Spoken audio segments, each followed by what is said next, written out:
The 1930s was a time of economic hardship as the Great Depression was in full swing, leading to the Union Castle Line building a class of 3 economical motor ships. These ships were going to help carry the Union Castle Line into the next decade. The final of the trio was to be named the Capetown Castle. The new Capetown Castle was to be assigned the yard number 986, and looks-wise she looked identical to her 2 older sisters, the Stirling Castle and the Athlone Castle, but was designed to be slightly bigger than her sisters. Her interiors contained a children's playroom, and if the kids were a pain in the ass, a lovely swimming pool to drown them in was there. Not that I'd know, just don't ask the police. She also had an amazing first-class dining room, and the Capetown Castle was going to be powered by 2 10-cylinder twin-stroke diesel engines, which I wouldn't recommend hiding annoying people in, as their body will be discovered. Not that I would know.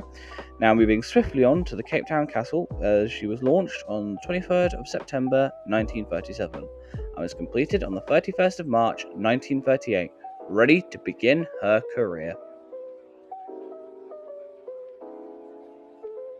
The Capetown Castle left on a maiden voyage on the 29th of April 1938, which went without event, and she would go on to have a peaceful passenger career until 1939, when World War II broke out, where she would continue passenger service until 1940, when she was finally requisitioned by the British government for war service.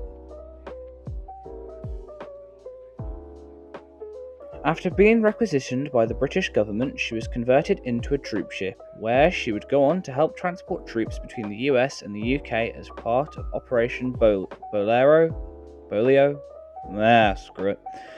Afterwards, nothing of note happened to the Capetown Castle until she was handed back to the Union Castle Line and sent off to Belfast for a refit in 1946, and returned to passenger service in 1947.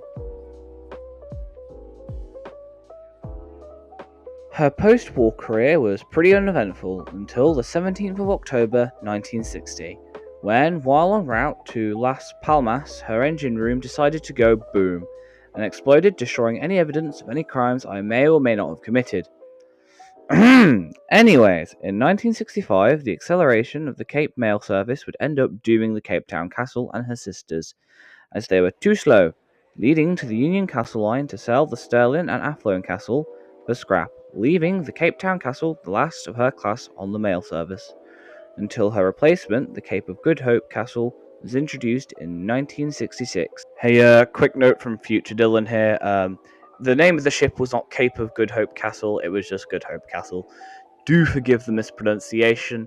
I'd just woken up for a nap when I was recording this, as I'll mention in the epilogue, painkillers and dilly sleepy.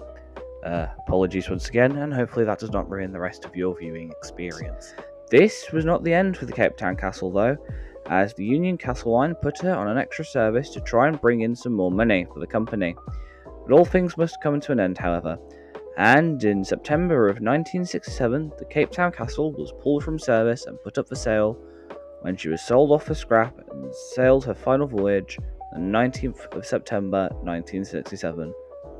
Upon her arrival, she was finally broken up, bringing an end to the last ship, the Stirling Castle class, and hopefully the last motor vessel I cover for a while, because flippin' hell!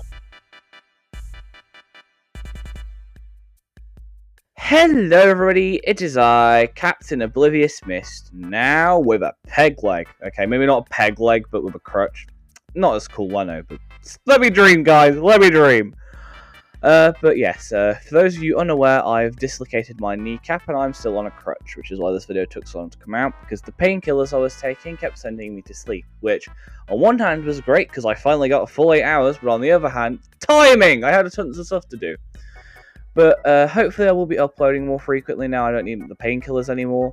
But still don't be surprised if I don't upload for a while after this, because I've got quite a lot of catching up to do with things like my schoolwork. I will say it's nice to finally be done with the Stirling Castle class series. When I began work on this, I was working on Homeric, and that came out close to 2 months ago, so lovely jubbly.